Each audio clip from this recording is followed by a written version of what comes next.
Buku ini merubah cara pandang gue soal uang, Rich Dad, Poor Dad.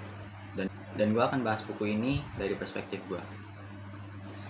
Dan ruang untuk menuang perspektif kalian akan aku sediakan di kolom komentar. Buku ini ditulis oleh Robert Kiyosaki, ngajarin dasar-dasar mengembangkan uang, supaya uang tersebut jadi uang lagi.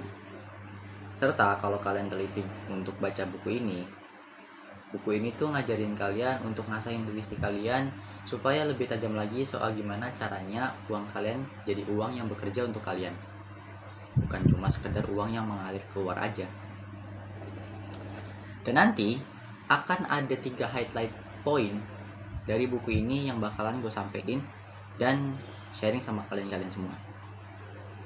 Oke, masuk yang pertama. Yang pertama itu ada liabilitas versus aset. Awalnya gue nggak tahu sama sekali soal liabilitas dan aset. Tapi secara singkat, liabilitas adalah apa yang harus dibayarkan karena sesuatu yang kita miliki, sedangkan aset adalah sesuatu yang akan menghasilkan sesuatu dalam konteks keuntungan. Banyak dari kita tuh yang anggap sebuah rumah adalah aset, tapi menurut buku ini, rumah adalah sebuah liabilitas karena harus ada biaya untuk merawat rumah tersebut, mulai dari listrik, air, renovasi, dan lain-lain. Terus kemudian poin yang nomor 2, uang kamu tuh lari kemana, ya kan? Kalau kamu beli handphone harga 5 juta dan menghasilkan uang dari handphone tersebut sebanyak 12 juta, itu aset. Sedangkan kalau handphone kamu harganya 5 juta dan gak menghasilkan apapun kecuali untuk main game, misalnya beli kuota, top up game, dan lain sebagainya, untuk hal yang sia-sia dalam tanda kutip, itu namanya liabilitas. Jadi sebenarnya aset sama liabilitas itu adalah bagaimana cara kamu menggunakan sesuatu yang kamu punya. Nah, poin yang terakhir adalah semakin besar gaji kamu bukan berarti semakin sejahtera kamu. Banyak banget dari kita yang mikir bahwa kayaknya masalah keuangan gue akan selesai ketika pemasukan gaji gue lebih besar. Padahal ini hanya soal perilaku keuangan.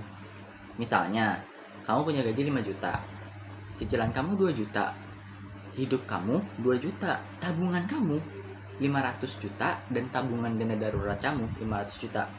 Lalu kamu berpikir bahwa jika saja gajiku 10 juta, maka aku akan menabung lebih banyak. Padahal itu sama sekali nggak ada jaminannya kamu gaji 10 juta, 20 juta, kamu akan menabung lebih banyak kalau perilaku keuangan kamu yang salah. Misalnya gini, kalau gaji kamu itu 10 juta, apa yang menjamin kamu tidak akan ambil cicilan dengan angka cicilan di angka 4 juta? Nggak ada jaminannya kan? Mungkin aja kamu akan tetap ambil angka cicilan 4 juta. Terus kemudian 500 ribunya untuk dana darurat, terus kemudian 500 ribu lagi untuk tabungan. Iya kan? Karena dari awal saat gaji kamu 5 juta itu, kamu udah ambil cicilan yang hampir 50% dari total pemasukan pokok kamu. Jadi yang salah dari awal itu adalah keputusan kamu untuk mengelola keuangan.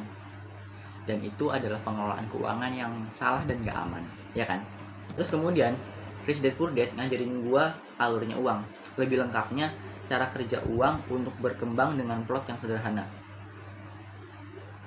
Jadi ini berusaha menyederhanakan mungkin bagaimana caranya untuk kita menjadi kaya dan tetap jadi orang yang kaya.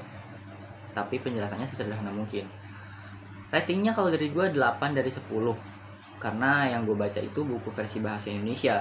Jadi ada kalimat yang ketika ditranslasiin ke bahasa Indonesia, gue jadi sedikit sulit memahaminya karena kan translasi bahasa Inggris ke bahasa Indonesia itu kan banyak yang bukan miss sih, tapi nggak tepat aja gitu, kayak kok agak beda ya kalau kita baca bahasa Inggrisnya secara langsung gitu. Jadi gue harus ulang beberapa kali untuk baca beberapa bab supaya gue ngerti sama apa yang dimaksud di bab ini gitu. Nah, terus apa yang bakalan gue lakuin setelah gue baca RDPD, Rich Dad Poor Dad? Invest. Buat apa lagi? Baca buku ini kan niatnya supaya kita bisa investasi ke diri sendiri maupun keluar kan. Jadi gue akan invest. Apakah harus? Iya harus. Apakah akan? Iya akan. Atau apakah sudah? Iya sudah.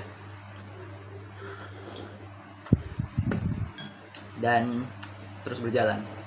Tapi menurut gue buku ini cukup bagus untuk kita yang emang dari awal belajar untuk mengelola keuangan, terus cari tahu apa yang salah soal keuangan kita, terus kemudian hal apa yang harus kita lakuin ketika kita pegang uang.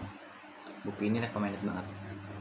Jadi buat kalian yang mau belajar soal cara ngatur keuangan secara sederhana dan paham alur uang secara sederhana, kalian bisa banget baca buku ini, RDPD. Gua rasa masih dijual sih di Gramet, dan harusnya masih tetap dijual. Ya, gitu aja. Sampai ketemu lagi, dan kalian boleh sharing apapun terkait buku ini di kolom komentar. Sampai jumpa.